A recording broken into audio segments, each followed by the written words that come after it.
এই বাংলাদেশ দলের কোচিং প্যানেলের একটা পরিবর্তন, যেই পরিবর্তনটা হবেই, যেই পরিবর্তন নিয়ে মোটামুটি আলাপ আলোচনা এগিয়েছে এবং এই পরিবর্তনের সাথে এই মুহূর্তে যে দুটা নাম সবচেয়ে বেশি আলোচিত তাদের একজন স্বীকারও করেছেন বাংলাদেশের সাথে বাংলাদেশ দলের পেস বোলিং কোচের দায়িত্ব নেবার ইস্যুতে তার সাথে ডিসকাশন হচ্ছে।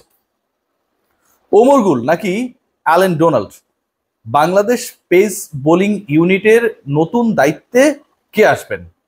নতুন দায়িত্বে কেউ আসবেন নাকি পুরাতন দায়িত্ব পালন করা কেউ আবার নতুন করে সেই দায়িত্ব নেবেন? এর আগে আমরা দেখেছি চন্ডিকা হাথুরুসিংহে বাংলাদেশে দায়িত্ব পালন করে চলে গিয়েছিলেন চোরের মতো করে, আবার তাকে ব্যাক করিয়ে আনা হয়েছিল। বাট চন্ডিকা হাথুরুসিংহের যে অধ্যায় সেটা সবসময় কলঙ্কিত ছিল। একবার তিনি বাংলাদেশ ক্রিকেট বোর্ডকে ধোঁকা দিয়ে চলে গেছেন, আরেকবার তাকে মোটামুটি শাস্তি দিয়ে পাঠানো হয়েছে। বাট অ্যালেন ডোনাল্ড এবং উমর গুল, আমি যদি ডোনাল্ডের আলোচনাটা আগে করি, এদের মধ্যে কে এগিয়ে সেই আলোচনায় যাচ্ছি এবং কার সাথে আলোচনায় বাংলাদেশ ক্রিকেট বোর্ড এই মুহূর্তে অনেকটা এগিয়ে গেছেন সেই আলোচনা করব। অ্যালেন ডোনাল্ডের ব্যাপারটা কিন্তু অন্যরকম। He became a father figure. Pace bowling ইউনিটের যে পেসারদেরকে আমরা দেখেছি, তাসকিনের কথা বলতে পারি, শরীফুলের কথা বলতে পারি, হাসান মাহমুদের কথা বলতে পারি, এবাদত হোসেনের কথা বলতে পারি, এই যে পেস বোলিং ইউনিটের এই চারজনের সাথে মুস্তাফিজ, এই পাঁচজন ইন্টেন্সিভলি অ্যালেন ডোনাল্ড এই পাঁচজনকে নিয়ে অসাধারণ কাজ করেছেন। বাংলাদেশের পেসাররা পারফর্ম করেছেন, পেস বোলিং কোচের সুনাম হয়েছে, সেটা নিয়ে কোনো ধরনের ডাউট নেই। বাট পারফরমেন্সটা ইন্টারন্যাশনালি বের করে আনার ক্ষেত্রে অ্যালেন ডোনাল্ড যে রোলটা প্লে করেছেন এটা তো ভাই অবিশ্বাস্য। এবং যেই অবিশ্বাস্য রোল তিনি দক্ষিণ আফ্রিকার বিপক্ষে দক্ষিণ আফ্রিকার মাটিতে বাংলাদেশের ওয়ানডে সিরিজ জয়ের ওই সময়টায় দলের সাথে যুক্ত হয়ে তার ইনাগুরাল যে ওকেশনটা ছিল ন্যাশনাল টিমের সাথে কাজ করা, সেখানটায় করেছিলেন। এবং ওই পার্টিকুলার সিরিজে যেখানটায় বাংলাদেশ সাউথ আফ্রিকায় গিয়ে সাউথ আফ্রিকাকে হারিয়ে দিল ওয়ানডেতে, খেয়াল করে দেখুন ডোনাল্ড কত বড় ভূমিকা পালন করেছেন। সেটা একদম তার ভ্যারি ফার্স্ট অ্যাসাইনমেন্টে, যেখানকার ম্যান অফ দ্য সিরিজ ছিলেন তাসকিন আহমেদ। বাংলাদেশ সাউথ আফ্রিকায় গিয়ে অ্যালেন ডোনাল্ডের দেশে গিয়ে সেই দেশকে হারিয়েছে, বাংলাদেশ ওয়ানডেতে সিরিজ জিতেছে।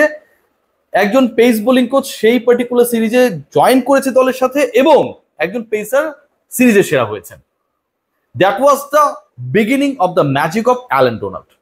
এরপরে সময় যত গেছে বাংলাদেশের পেস বোলিং অ্যাটাকের উপর নির্ভরতা পুরো টিম ম্যানেজমেন্টের বেড়েছে। দেখুন, মিডল অর্ডারে বাংলাদেশের অনেক আলোচনা হয়, ওপেনিং নিয়ে আলোচনা তো তামিম ইকবাল যখন থেকেই নেই তখন থেকেই হয়, এখনো ডিসস্যাটিসফ্যাকশন কাজ করে। বাট কখনো কি গত 2-3 বছরে বাংলাদেশের পেস ডিপার্টমেন্ট নিয়ে নাই হায় কে খেলবে, অমুক ইনজুরিতে পড়েছে, এরকম কোনো সংকট আমরা দেখেছি? ডেফিনেটলি আমরা দেখি নাই। এই যে সংকট দেখি নাই, এবং সংকটে পড়লে আরেকজন এসে সেই সংকট উত্তরণে যে একটা বড় ভূমিকা পালন করবে, তখন মুস্তাফিজ নেই, সেই জায়গাটা তাসকিন নিয়ে নিচ্ছে, তাসকিন নেই, সেই ভূমিকায় শরীফুল চলে যাচ্ছে। এই যে একটা ভূমিকা, এই যে একটা প্রোঅ্যাক্টিভ রোল, এই যে একটা ফাদার ফিগারের তার সান্সদেরকে, তার শিষ্যদেরকে ইন্টারন্যাশনালি পারফর্মার করে তোলা, গড়ে তোলার ক্ষেত্রে একটা বিগ রোল প্লে করা, সেই কাজটা কিন্তু অ্যালেন ডোনাল্ড করে দেখিয়েছেন। অ্যালেন ডোনাল্ড আবারও কি বাংলাদেশ পেস ইউনিটের দায়িত্বে আসছেন? এর আগে তিনি একটা বিরক্ত হয়ে বিটার এক্সপেরিয়েন্স নিয়ে গেছেন চন্ডিকা হাথুরুসিংহে, তাকে অসহযোগিতামূলক আচরণ করেছে, বাজে আচরণ করেছে। ইন্টারন্যাশনাল মিডিয়ায় বাংলাদেশের ক্রিকেট সম্পর্কে অ্যালেন ডোনাল্ড অনেক কথা বলেছেন, কিন্তু এদেশের ক্রিকেটারদের কখনো ডিসরেসপেক্ট করেন নাই। If you look back, Allan Donald এবং তার যে শিষ্যরা রয়েছে, যে পাঁচজনের আমি নাম বললাম, যে পাঁচজনের মধ্যে তাসকিন রয়েছেন, এবাদত রয়েছেন, হাসান রয়েছেন, মুস্তাফিজ রয়েছেন, এই যে ক্রিকেটাররা রয়েছেন বাংলাদেশ পেস বোলিং ইউনিটে, যাদেরকে আমরা পারফর্মার হিসেবে ইয়ার্স আফটার ইয়ার্স পাচ্ছি, সেই তাদের সাথে ডোনাল্ডের একটা হোয়াটসঅ্যাপ গ্রুপ রয়েছে। এখনো কেউ কোনো প্রবলেমে পড়লে অ্যালেন ডোনাল্ডের কাছে যেতে পারেন। তিনি সেই টিপসটা দেন যেটা তিনি বাংলাদেশের হয়ে পেইড কোচ হিসেবে যখন কাজ করেছেন তখনও দিতেন। তিনি কি আবার আসছেন? তাকে কি বাংলাদেশ ক্রিকেট বোর্ড কনসিডারেশনে রাখছে? সত্যি সত্যি বোর্ড তো পরিবর্তন হয়েছে, হাথুরুসিংহে নাই, পাপন নাই, সো ডোনাল্ডের আসার পথে বাধাটা কোথায়? সেই বাধার আলোচনায় যাচ্ছি এবার। ওমর গুল আরেকটা নাম, পাকিস্তানি পেসার, সাবেক পেসার, যার আবার এক্সপেরিয়েন্স ডোনাল্ডের মতো এত বয়সী না, বাট ইন্টারন্যাশনাল ক্রিকেটে ওমর গুল অলওয়েজ তার সময় একজন ভীতি জাগানিয়া বোলার ছিলেন, স্ট্রাইক বোলার ছিলেন, ডমিনেটিং ক্যারেক্টার ছিলেন, no doubt about that. Omar Gul এমন একজন ক্রিকেটার রাইট নাও যিনি আধুনিক ক্রিকেটের সাথে খুব বেশি ইনভলভড। পিএসএল এর সাথে জড়িত তিনি, আফগানিস্তান দলের সাথে তিনি জড়িত ছিলেন। আফগানিস্তান দলের সাফল্য তো আমরা দেখছি, ওয়ানডেতে দেখছি, টি-20তে দেখছি। উমর গুল পাকিস্তান ন্যাশনাল টিমের সাথে কাজ করেছেন এবং রাইট নাও তিনি মুখিয়ে আছেন এমন একটা অ্যাসাইনমেন্টের যেখানটায় তিনি সাকসেসফুল হবেন কোন একটা মিডিওকার দলকে নিয়ে। বাংলাদেশ ক্রিকেট বোর্ডের পক্ষ থেকে গুলের সাথে ডিসকাশন ইজ অন এবং গুল সেটা বিভিন্নভাবে স্বীকারও করেছেন।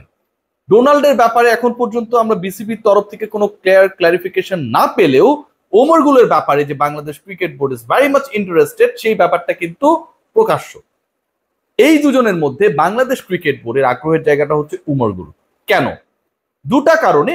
এক নাম্বার কারণ যেটা ওই যে বললাম যে উমর গুল আধুনিক ক্রিকেটের সাথে আধুনিক ক্রিকেট চর্চা, আধুনিক ক্রিকেটের পরিবর্তন, বোলিং এর ভূমিকা, এই ব্যাপারগুলোতে আসলে খুব বেশি involve more than Allan Donald. PSL এ কাজ করছেন তিনি, হয়তো সামনে বিগ ব্যাশে কাজ করবেন, ন্যাশনাল টিমগুলোর সাথে কাজ করেছেন। সো ওই জায়গা থেকে তিনি খুব বেশি আপডেটেড, খুব বেশি এই মুহূর্তের ক্রিকেটের সাথে তিনি ধাতস্থ, কোচিং এর সাথে তিনি ধাতস্থ। এটা একটা কারণ। আরেকটা হচ্ছে পাকিস্তান থেকে বাংলাদেশের সম্পর্ক যখন বিসিসিআই এর সাথে খারাপ হয়ে যায় তখন আমাদের সম্পর্কটা পিসিবির সাথে ভালো হয়। আবার যদি কখনো দেখেন পিসিবির সাথে সম্পর্ক খারাপ তখন দেখবেন বিসিসিআই এর সাথে আমাদের সম্পর্ক খুব ভালো হয়ে গেছে। এই যে বাংলাদেশের জিওপলিটিক্যাল ইস্যুটা ক্রিকেট বোর্ড কেন্দ্রিক রিলেশনশিপে একটা বড় ভূমিকা পালন করে, উমর গুল সেই সম্পর্কেরও একটা বাই প্রোডাক্ট হিসেবে বাংলাদেশের পেস বোলিং কোচ হতে পারে। এটা ওয়ান অফ দ্য রিজনস হতেই পারে, যে আলোচনাও রয়েছে। ওভারঅল আপনারা যদি আমাকে জিজ্ঞেস করেন যে আমি আসলে কাকে চাই বাংলাদেশ পেস বোলিং ডিপার্টমেন্টের দায়িত্বে, আমি বলতে চাই যে আমার চয়েস ব্যক্তি রিয়াসাদ আজিম। আমি চাই পেস বোলিং ডিপার্টমেন্টের দায়িত্বটা আবারও অ্যালেন ডোনাল্ডের হাতে দেয়া হোক। কেন? এখন আপনারা বলতে পারেন ডোনাল্ড কাজ করে গেছেন, এখন নতুন কিছু শেখা দরকার। টি-20 ফরম্যাটে কিভাবে আফগান বোলাররা সাকসেসফুল হয়েছে, পিএসএল এ কিভাবে দলগুলো আসলে ডমিনেট করছে, উমর গুল সেগুলোর সাথে কাজ করছেন। সো বাংলাদেশে তো এরকম একজন দরকার।